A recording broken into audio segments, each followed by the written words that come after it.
Моля, режим на гласуване за установяване на кворум. Колеги, ако обичате.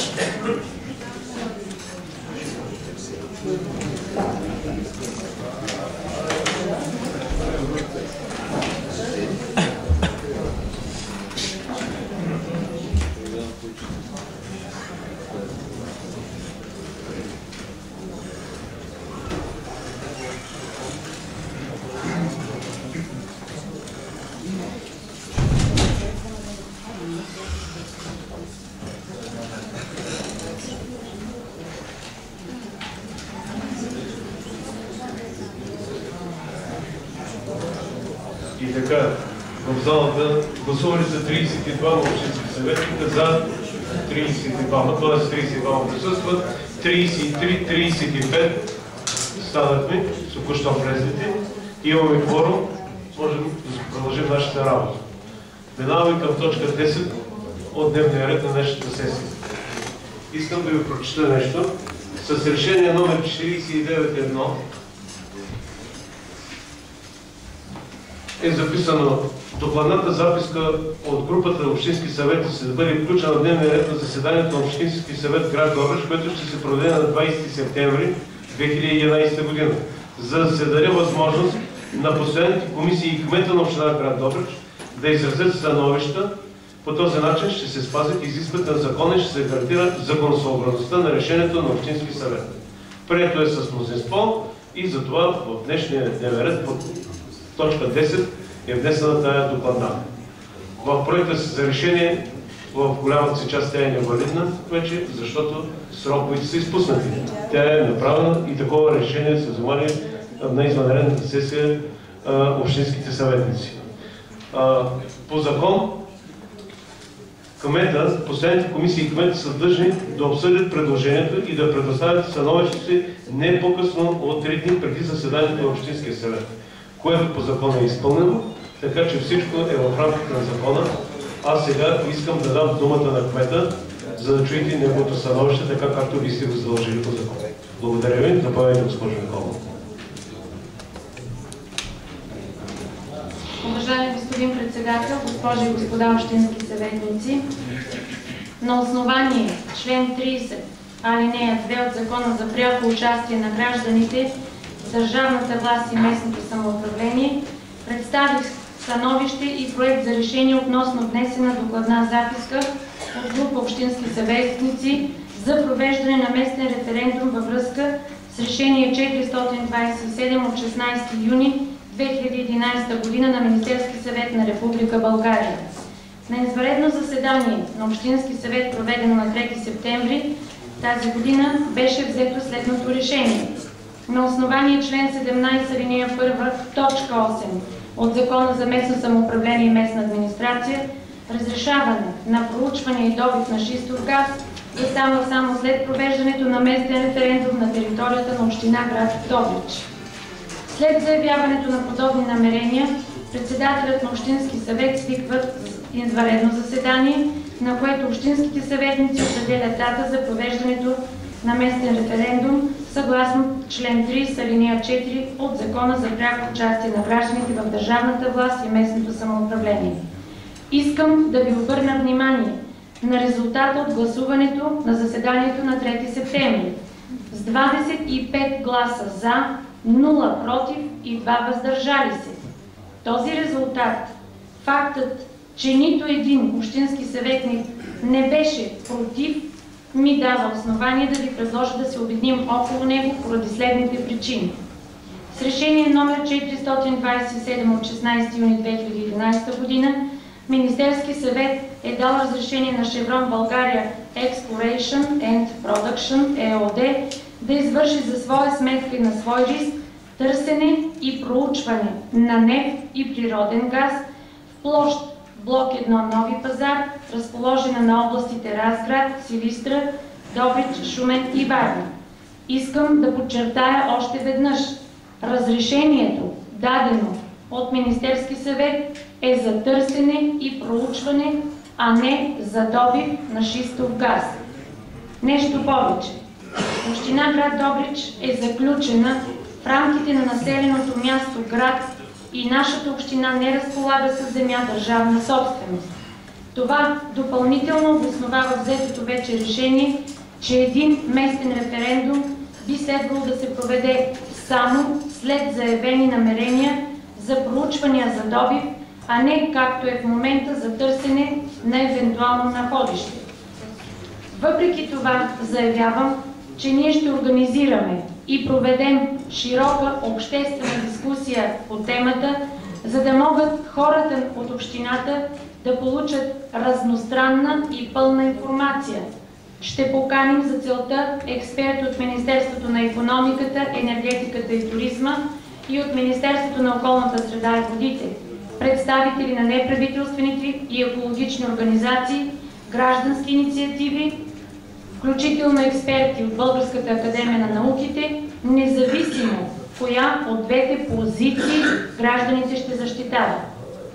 Това е наша отговорност пред гражданите и ние няма да я пренебрегнем. Смятам, че провеждането на информационната кампания и дискусия по темата само ще бъде от полза за всеки жител на общината, независимо дали в бъдеще ще бъдем изправени пред необходимостта да заявяваме позиция за или против.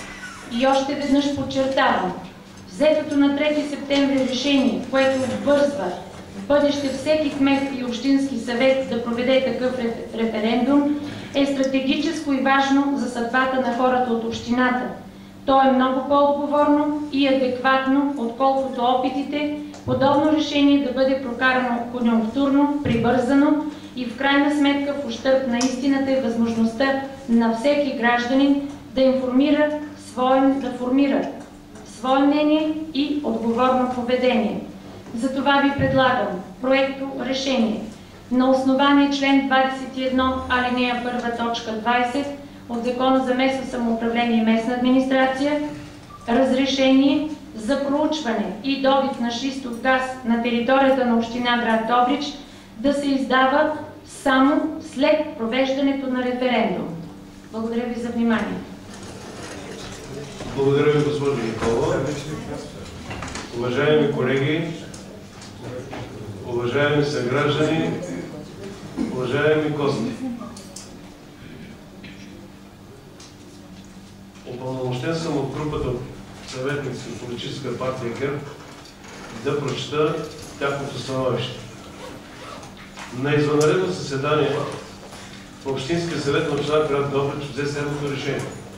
На основание член 17, алинея 1, точка 8 от Закона за местното самоуправление и местната администрация, разрешаване на проучване и добив на шистов газ да става само след провеждане на референдум на територията на община град Добрич.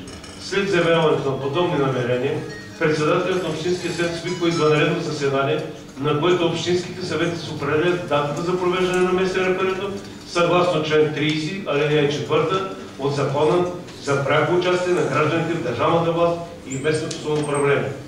Искаме да напомним, че Министерският съвет на този етап е дал разрешение на Шеврон ЕООД да извърши търсене и проучване на нефт и природен газ в площ блок номер 1 Нови пазар, разположен на областите Разград, Силистра, Добрич, Шумен и Варна. Разрешението, дадено от Министерския съвет, не е записано добив на шистов газ. Що се отнася до контрола и осигуреността на процеса, дори на етап търсене и проучване, трябва да се отбележи изрично, че всички конкурси ще се откриват след като се поиска задължително становище от Министерството на околната среда и водите, Министерството на отбраната, Министерството на вътрешните работи и Министерството на културата. Положителните им становища на този етап означават, че няма заплаха за компонентите на околната среда, човешкото здраве, отбраната на страната, националната сигурност и паметниците на културата. Проектите за конкретните полеви работи в блок 1 Нови пазар, в който влиза нашата територия, ще бъдат подложени на предварителна екологична оценка съгласно действащото законодателство. По този начин повторно се гарантира опазването на околната среда. По време на проучването за търсене също се предвиждат конкретни дейности, свързани с опазване на околната среда и постоянно наблюдение на състоянието на водите. Едва в случай, че се достигне до регистриране на находища съгласно действащото законодателство, Законът за опазване на околната среда се прави оценка за въздействие на добива върху околната среда.